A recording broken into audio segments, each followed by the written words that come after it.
These beaches may look a little bit empty and deserted at the moment, with nothing but the occasional dog walker passing by, but I guarantee you, within a couple of weeks' time, when the sun finally decides to show itself, you will not be able to move down here. It will be absolutely jam-packed. So join me this summer as I embark on a brand new adventure, selling ice creams on some of our most popular beaches.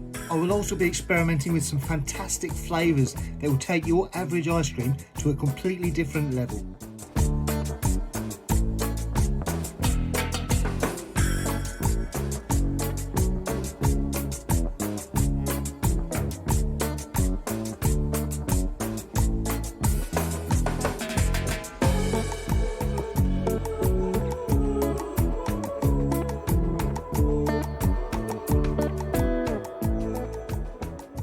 If you'd like to follow me on this wonderful little mission, then hit that subscribe button, ring that little bell, and you will be notified every time I upload a new video.